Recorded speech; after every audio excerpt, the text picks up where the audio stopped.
We moved to Ironwood about 3 months ago. Old neighborhood, quiet street, and house that looked charming in a vintage, slightly haunting kind of way. Built sometime in the 1920s. Old wiring, old pipes, old wood, but solid bones. Nothing that scared us, just a house that needed love. My daughter, Lily, is 4. Smart, talkative, the kind of kid who notices everything. About a month after moving in, she started talking about the construction workers. At first, I didn't think anything of it. Kids remember things in strange ways. She probably meant the crew who fixed the porch before we moved in. Loud guys, hammers, drills, trucks. Makes sense. But she kept bringing them up. Not once, not twice. Every morning. They're loud, she'd say at breakfast. They wake me up with the banging. They talk too much. We never heard anything. My husband shrugged it off. Kids have imaginary friends, right? Except Lily never called them friends, just the construction workers. One night, when I was tucking her into bed, she pulled the blanket up to her chin and said, "Mom, can you tell the construction workers to be quiet? They're keeping me awake." I told her gently, "Sweetheart, there aren't any construction workers. The repairs are done." She stared at me like I was the one who didn't understand. Then she pointed, right at the wall shared with our bathroom. A solid wall. Pipes, insulation, wood. That's it. "They're in there," she whispered. "They're loud." I forced a smile, kissed her goodnight, and checked the bathroom anyway because, well, that's what you do when your child says something unsettling. You check. Nothing. No noise, no workers. Just the quiet hum of the fan. I tried to sleep that night, telling myself it was nothing. But 2 nights later, at 2 a.m., Lily came running into our bedroom sobbing. "The construction workers won't stop," she cried. "They're yelling bad words." My husband shot out of bed and ripped apart her entire room. Closet, underbed, bathroom, attic entrance. I stood in the hallway holding Lily while she shook. We found nothing. We decided it was a dream. Kids have nightmares. That's normal. Except yesterday, everything changed.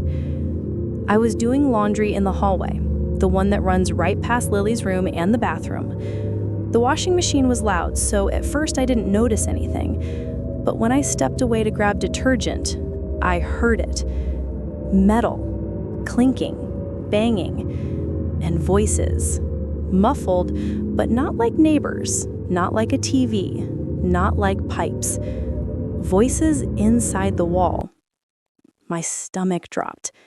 It went on for maybe 10 seconds before I leaned in closer. And then I pressed my ear to the wall. Silence. Completely gone. I stood there frozen, listening so hard, my head ached. Then I heard footsteps upstairs, my husband coming down. I asked him if he heard anything. He didn't. He thinks it's pipes expanding. Old houses make noise. It's logical. But pipes don't talk. And what I heard didn't sound like metal shifting. It sounded like people working. I asked the neighbor if anyone was doing construction nearby. She looked at me strangely and said, "No, not for months. It's usually very quiet here." Then she paused and added, "How's Lily settling in? Kids don't always like that house at first." I didn't ask what she meant. I should have. Something about her tone made my skin crawl. Last night was the worst. Lily refused to sleep in her room. She said the construction workers were angry. She said they were knocking. Not tapping, not banging, knocking. So we set up her mattress in our room. At around 3:15 a.m., I woke up because I heard it too. A heavy, dull sound inside the wall, like someone hammering or dropping tools. slow, rhythmic, not the random sound of pipes. My husband got up, stomped into the hallway, and hit the wall with his fist. The noise stopped. But the moment he walked away, one knock, right behind the bathroom tile. We didn't sleep after that. Today, Lily was drawing at the table. She made a picture of a wall with stick figure men behind it. I asked her who they were. She said, the construction workers. They're fixing the house. They said they used to live here. I asked her, do they talk to you? She nodded. They said they never finished. I asked her, finished what? She shrugged. They weren't done when the house went dark.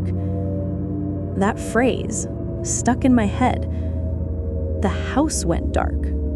Not the lights went off, not it got dark outside. The house went dark. Like something happened here. Like someone remembers it.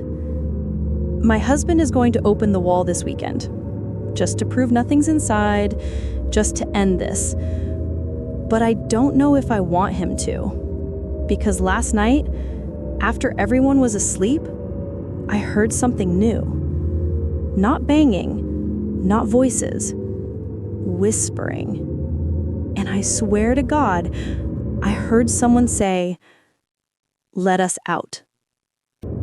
And Lily wasn't even in the hallway. Last night, I slept in Lily's room with her. I left the bathroom light on because the silence was worse than the noise. Around 3 a.m., Lily started sitting up straight in bed, staring at the wall.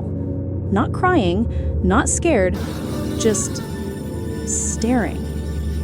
I whispered her name, but she didn't blink. Then she slowly raised her hand and pointed at the wall. "They're not fixing things anymore," she said. My skin went cold. I asked her what she meant. Her voice was flat, almost like she was repeating something. "They're making a door." I listened. I didn't want to, but I did. Behind the wall, not voices, not tools, scraping. Long, slow, dragging scrapes, like someone carving wood. I pressed my ear to the wall. 3 seconds later, something pressed back. Not a knock, not pipe movement.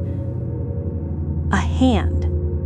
A palm, flat, pushing from the inside. I grabbed Lily and ran to our room. My husband called a contractor the next morning, begging him to open the wall. He refused. Said the house was built in 1919. Said the original blueprints showed a sealed room behind that wall. A storage space. But then he looked at us strangely and added, it was sealed because of what they found inside. The workers complained about voices and banging. I asked him what they found. He shook his head. Not what. Who. He packed his tools and left without saying another word. And tonight, that wall is louder. I'm trying not to look at it because the scraping isn't alone anymore. Now there's breathing. Slow, heavy, like lungs full of dust after 100 years underground. I called my husband into the hallway. He pressed his ear to the wall, trying to prove I was just tired or stressed. But when he heard it too, he went still. Not scared, paralyzed. A deep, rattling exhale came through the plaster, followed by a whisper. Not clear words, just the shape of speech, like a voice pushing through dirt. My husband backed away, shaking his head. He finally whispered, "Someone is in there." We didn't sleep in our room that night. We kept Lily in our bed, door locked, lights on. At around 3:17 a.m., something started dragging across the hallway floor. Not footsteps, a body being pulled. Then it stopped, right outside our door. Silence. 2 seconds later, tap, Tap, tap.